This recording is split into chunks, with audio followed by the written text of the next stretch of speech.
Campaign 2018 is sponsored by Wisconsin Hospital Association,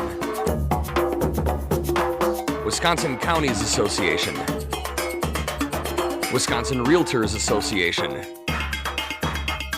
Marshfield Clinic Health System, and Campaign 2018 partner Milwaukee Journal Sentinel.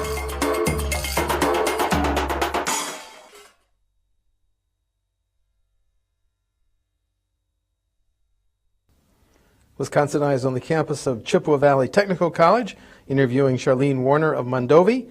She's a Democratic candidate in the 93rd Assembly District. Charlene, welcome to WisconsinEye. Thank you very much. I want to ask you about something on your campaign Facebook page. Oh dear. This sentence: children can no longer dream of a world of opportunity after graduation because they are too worried about where their next meal will come from.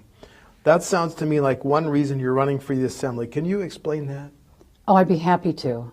I am running in part because I've heard stories of people I was having coffee with in Mondovi that their grandchild had to bring 12 rolls of toilet paper to school the next day.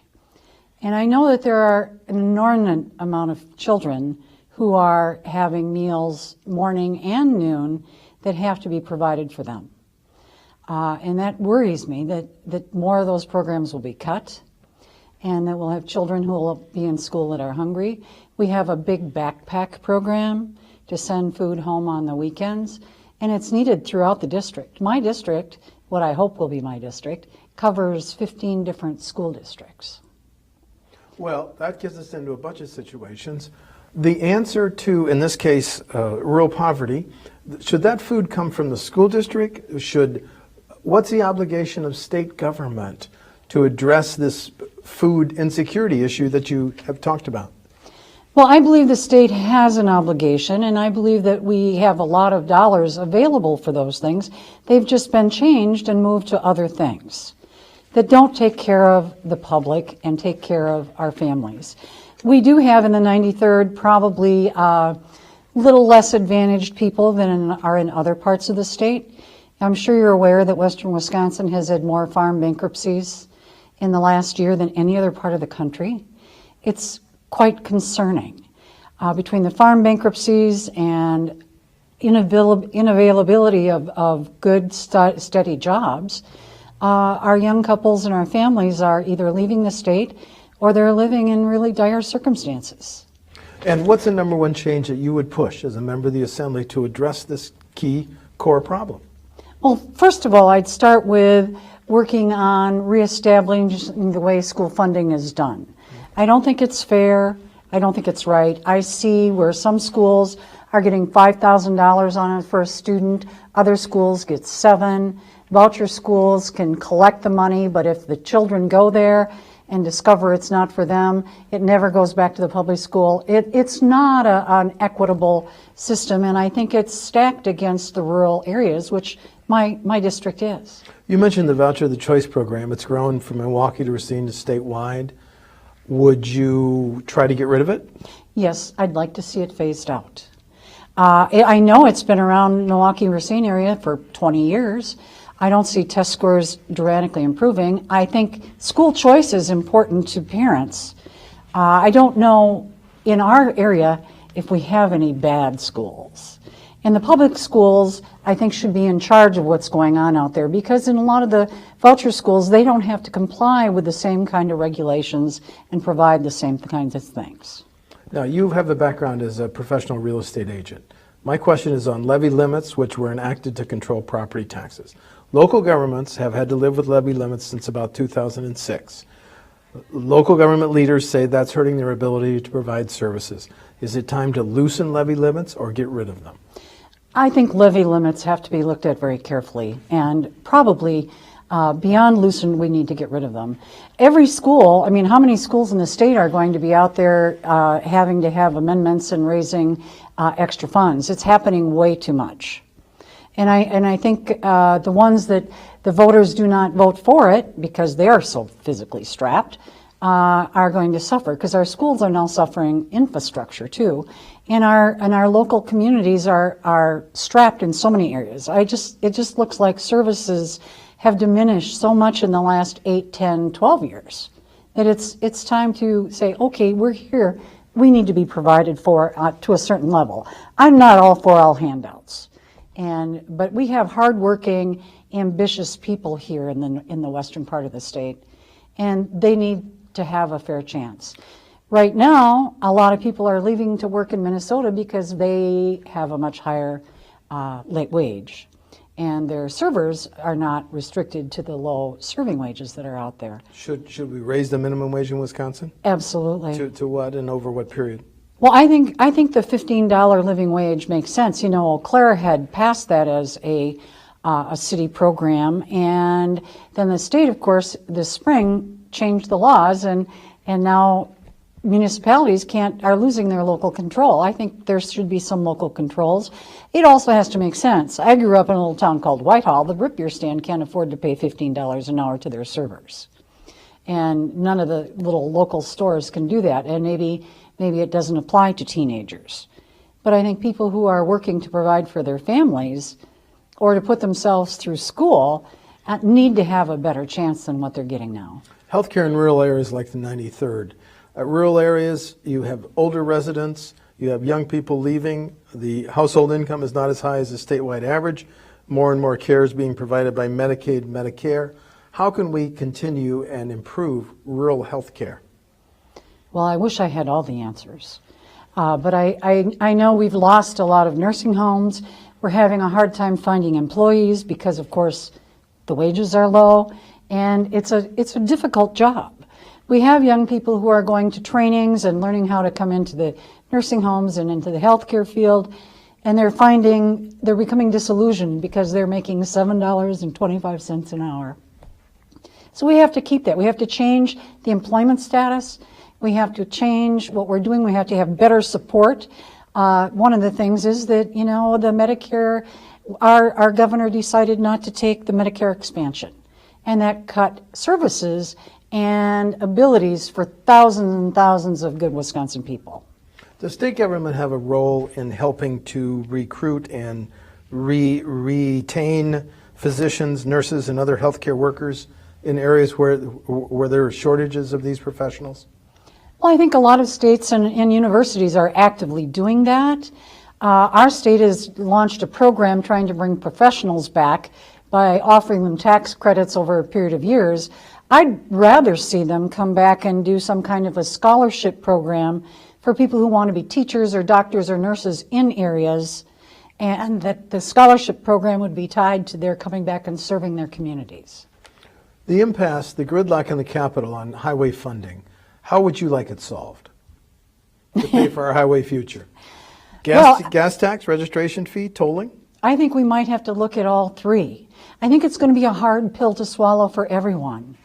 And I think the roads, number one, I don't know why everything ends up in the general budget.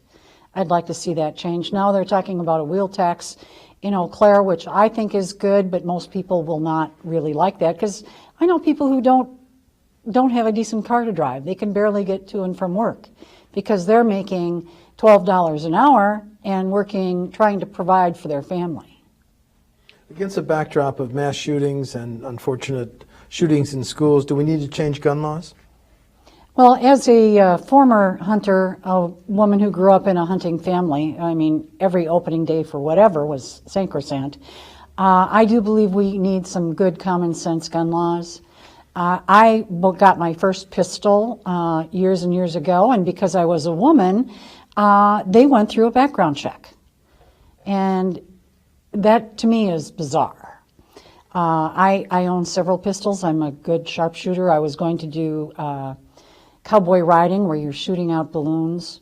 I've been hunting. I can't tolerate killing anything anymore, so I don't do that. But I understand the gun culture in Wisconsin, but I don't think anybody's ever going to use an AR-15 to shoot a deer or a bear, or should. Should we close what's been called the universal, the background check loophole? Oh, absolutely. That has to be closed. Everyone can submit to a background check. UW system funding. We're in the 6th year of a tuition freeze on resident undergraduate tuition. Should that freeze continue to a 7th and 8th year? I don't believe so. The tuition freeze is such a slapstick remedy to a problem of taking away a majority part of the funding.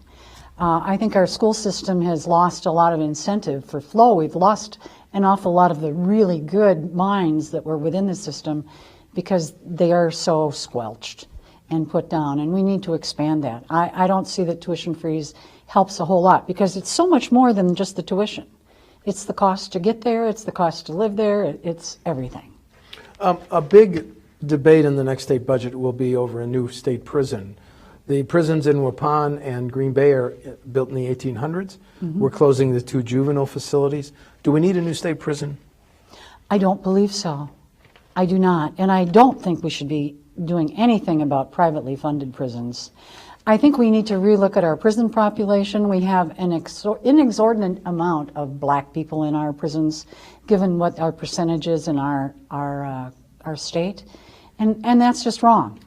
I think everyone who's in there, I visited the prisons.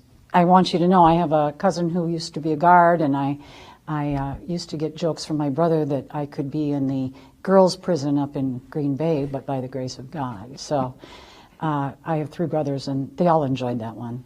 Well, I think you just called for criminal justice reform. I did. And what would that look like? I think, for one thing, we've had a really bad history of if, for instance, you violate your probation after you've gotten out of prison because you don't have housing, you get slapped back in jail without even a hearing. I think that's wrong. You know, housing problems, if you've been in prison, is not to be surprised. It's something that happens. Or having a full-time job and maintaining that work. You can't just blame people. We have a punishment system, and it's severe punishment here. As opposed to a rehab system and let's boost you up and move you out. People will live up to your expectations. So if we expect to only punish people and treat them badly, what will we ever get back from them? The 93rd District is hundreds of miles from Mount Pleasant and Racine County, site of the Foxconn potential development. Would you have voted for those $4 billion in state and local incentives for Foxconn? No, I probably would not have, for a multitude of reasons. Well, I agree we need jobs. I do want long-term jobs that last. I looked at Foxconn and all I could think of, what if they were building a VCR plant? Because few people have VCRs anymore. That's true. And the amount of money spent for the jobs there and the background of Foxconn leads me to believe that it's not going to be at all what's promised. And it happened too quickly and in the dark, and I like more transparency. What then should be the role of state government in what's been called economic development? Which companies should states offer tax breaks and other incentives to keep jobs or get jobs, more jobs in that area? Well, a lot of states are really working hard to boost their private entrepreneurs, and I like that. In many states, because women have income inequality, they're boosting entrepreneur opportunities for women at a higher rate than they are for men. And I think that's the place to start. It's small business that can grow and prosper, that's going to stay and last and have loyalty. You know, I'm a Wisconsin cheerleader. I have been my whole life. And I want to see everyone prosper. Because when I do well, and the people around me do well, we're all going to do well. Do you have a position on medical marijuana or legalizing the recreational marijuana? I certainly do. You'll find I have positions on almost everything, and I'm pretty straightforward. I believe that medical marijuana is absolutely important, and I don't know why it's been ignored for so long. I've lived in states that have medical marijuana laws. I personally cannot take morphine or any of the pain pills out there. I've had major surgeries, and I have to grit my teeth. I don't know if medical marijuana would work for me, but I'd certainly like the opportunity to legally try it. What about recreational marijuana? Well, it would solve some of our tax problems and certainly give an influx of funds to our economy. I think we have the soil for it and a good growing season, better than some areas that I'm familiar with it. I'd be all for it. Next steps in dealing with the opioid, heroin, methamphetamine epidemic? We have to do a lot of work there. I know there's a big push towards education. Opioids getting a lot of things going on. We have meth problems here, and it permeates everything, because then we also have a huge shortage of foster care places for the children to go. We have to really invest that. That is a health and safety issue that cannot be ignored. Final question, do you want to highlight differences between you and your opponents in the August 14th primary? Well, I'd love to. You know, what bothers me, I meet people and they say, well, do you sing? And I want to say, well, there's more important things than that, but by the way, I do sing. What do you want to hear? I don't know my opponent. I've never met him, although I've called him and live in his district for 5 years. I'm sure he's a nice man, but I don't think we are in agreement on following the party line. I will always stand up for what I and my community believes in. Thank you. Charlene Warner of Mondovi is a Democratic candidate in the 93rd Assembly District. The primary is August 14th, the general election November 6th. Charlene, thank you for talking to WisconsinEye. Thank you. Thanks.